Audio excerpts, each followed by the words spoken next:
आपने सही कहा और मुझे लगता है कि जो पॉइंट्स आपने रखे हैं बहुत ही वैलिड हैं। स्वामी जी, आपके पास आता हूं।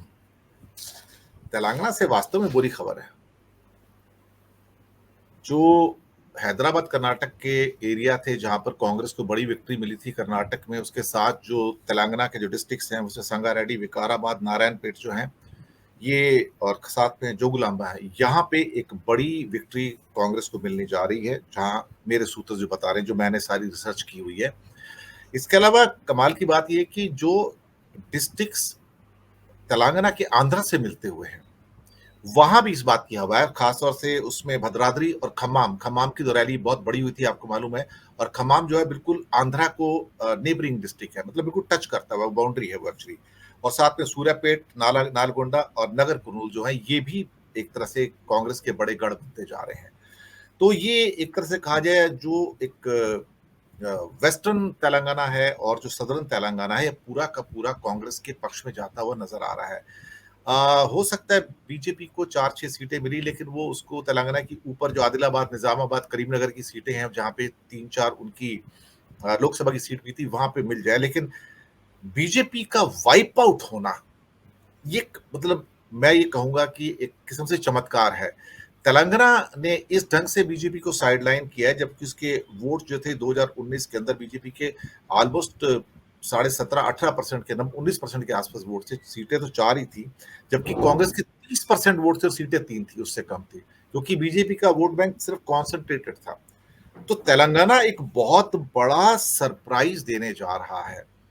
मिजोरम के अंदर दूसरा सरप्राइज आने जा रहा है, जहां पर जो कि क्या कहते हैं कि जेक्यूएम जो पार्टी है, जेपीएम जो है, जिसको जोरम पीपल्स मूवमेंट कहते हैं, जो 22% पे थी, इस बार लंबी छलांग मारने के चक्कर में है। शायद वो इस बार 35-36% के वोट लेंगे। और वहां पर एक नगर परिषद है बिल्कुल ऐजॉल से लगी हुई, लुंगलई नाम है उसका। अभी उसके इलेक्शन हुए, आपको यकीन नहीं आएगा कि एमएनएफ का हाल हो क्या हुआ है। उस नगर परिषद की जितनी सीटें थी वो जोरम पीपल्स मूवमेंट ने जीत ली। एक भी सीट बीजेपी को नहीं, कांग्रेस को नहीं, एमएनएफ को नहीं, मिजो नेशनल फ्रंट को नहीं। तो ये जो नई फोर्स है, और वो सारा का सारा जो चुनाव है मणिपुर के ऊपर लड़ा जा रहा है, क्योंकि 3 मुद्दे थे, मैं बता दूं मेन मुद्दे। यहां पर एमएनएफ और बीजेपी की सरकार थी, बीजेपी का एक एमएलए था सिर्फ, तो जोरम थंगमा साहब के ऊपर जोर था। एक चीज कही, पृष्ठभूमि क्यों दे रहा हूं, उसका जरूरी है वो। वहां पे करीब करीब 50,000 म्यांमार के रिफ्यूजी हैं, जो कुकी चिन जो होते हैं, एक ही समुदाय है वो। और साथ में जो कुकी समुदाय जो मणिपुर से आया था शरणार्थी के रूप में, तो इस टाइम टोटल मिला के 72,000 शरणार्थी हैं। खुद की पॉपुलेशन सिर्फ 12 लाख है, तो उनके ऊपर संसाधन नहीं है, कुछ नहीं है। उनकी समस्या सारी ये है कि मोदी सरकार ने उनके ऊपर जोर डाला हुआ कई साल से कि तुम वहां पे बायोमेट्रिक स्टार्ट करो, और जो अंदर के लोग और बाहर के लोग हैं उन सबका बायोमेट्रिक बना के पता लगे कि यहाँ के रेसिडेंट कौन है और म्यांमार के कौन है।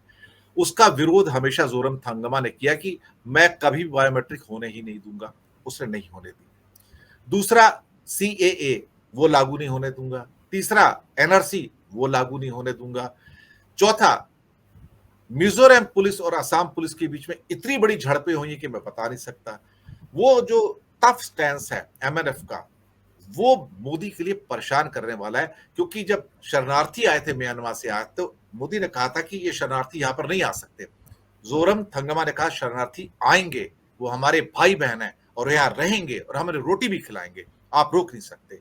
तो मोदी चुप होकर रह गए। ये विद्रोह की स्थितियां हैं।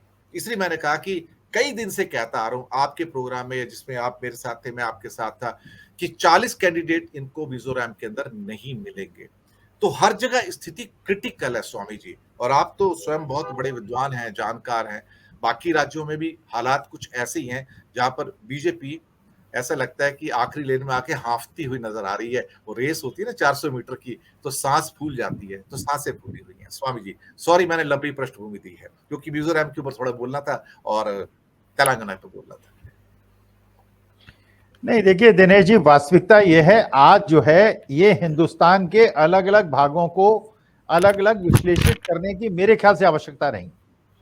अधीर जी हिमाचल से हैं, हिमाचल ने अभी कुछ दिन पहले ही अपने चुनाव के रिजल्ट्स दिए हैं, और हिमाचल की और उत्तराखंड की स्थिति जो है वो बिल्कुल अलग है। समण मेजॉरिटी है वहां पर, और वहां पे जो पिछले पार्लियामेंट्री इलेक्शन हुए थे बीजेपी को करीब 65-70% वोट मिले थे, तो उसमें कितनी गिरावट हुई वो सबको पता है। लोग कहते हैं आधा % का केवल डिफरेंस हुआ, लेकिन गिरावट कितनी हुई।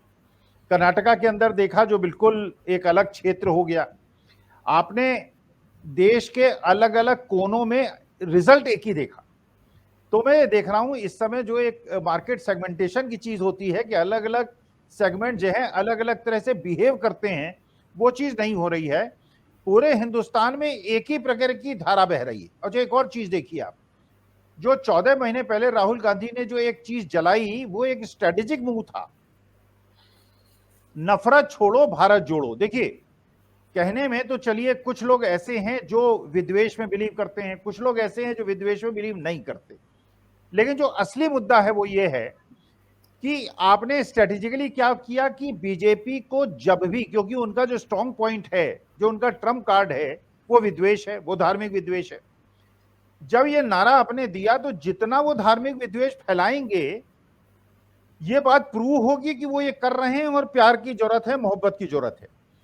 तो मेरे ख्याल से हिंदुस्तान के हर कोने में जो आज एक जो पूरा देश दो भागों में बट गया है, अब ये साउथ और नॉर्थ में नहीं बटा है, ये ईस्ट और वेस्ट में नहीं बटा है, ये हिंदू और मुसलमान में नहीं बटा है, ये उन लोगों में बटा है जो कि मोहब्बत चाहते हैं या जो नफरत चाहते हैं। अब ये हिंदुओं में भी हैं, मुसलमानों में भी हैं, सिख भी हैं, क्रिश्चियन भी हैं। जैसे सिख में कुछ लोग हैं जो खालिस्तान को मांगते हैं, 90% लोग ऐसे हैं जो हिंदुस्तान में एकता, अखंडता और प्यार मोहब्बत चाहते हैं। वही स्थिति मुसलमानों के अंदर है, वहां भी अतिवादी लोग हैं, ओवैसी साहब जैसे लोग हैं। और हिंदुओं में भी 15-20% ऐसे लोग हैं जो अतिवादी हैं, जो एक प्रकार से चाहते हैं कि देश के अंदर विद्वेष बढ़े। और जितना विद्वेष बढ़ता है, ये हिंदू, मुसलमान, सिख, ईसाई जितने भी अतिवादी हैं उसका फायदा उठाते हैं।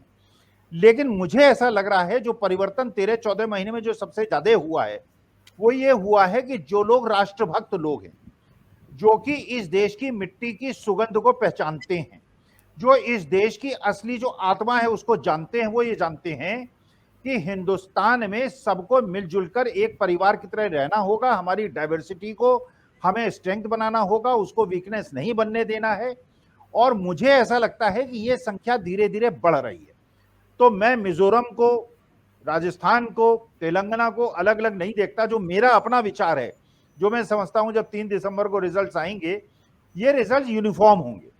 इसमें ऐसा नहीं होगा कि मध्य प्रदेश में कांग्रेस बहुत ज्यादा जीत जाए, छत्तीसगढ़ में जीत जाए और राजस्थान में बिल्कुल उलट रिजल्ट्स हो। मुझे ऐसा लगता है, क्योंकि देखिए एक और चीज आप दिनेश जी देखिएगा, अगर आप सर्वे कराएंगे, 100 लोगों से पूछेंगे इस बार किसे वोट देंगे, जो आपके खास लोग हैं, आप ये देखेंगे उसमें जो बीजेपी के वोटर थे 2014-19 के, उसमें से कम 50% लोग ऐसे हैं जो अब ये कह रहे हैं कि हम बीजेपी को वोट नहीं देंगे। आपको शायद ही कोई ऐसा आदमी मिले जिसने पिछली बार कांग्रेस को वोट दिया है या समाजवादी पार्टी को वोट दिया है और वो ये कहे कि हम बीजेपी को वोट देंगे। इसका मतलब ये है कि जो नेताओं के जो आउटफ्लो और इनफ्लो हो रहे हैं उनको छोड़ दीजिए, जो वोटर की प्रेफरेंस का आउटफ्लो इनफ्लो हो रहा है वो आपको इंगित कर रहा है कि करीब 10% की वोट की गिरावट बीजेपी की 2024 के चुनाव में और विधानसभा चुनाव में ऑलरेडी हो चुकी है। और क्योंकि अभी 1 महीना बाकी है विधानसभा चुनाव में और लोकसभा चुनाव में 6-7 महीने बाकी हैं, मुझे ऐसा लगता है जब तक लोकसभा के चुनाव होंगे ये 15% तक संख्या पहुंच जाएगी। 22-23% बीजेपी का वोट बैंक होगा। जब हम लोग उसके रिजल्ट्स पे एक कैलकुलेशन करेंगे और उस पर निष्कर्ष निकालेंगे, डिस्कस करेंगे, तो मुझे ऐसा लगता है क्योंकि मोहब्बत की जीत हो रही है।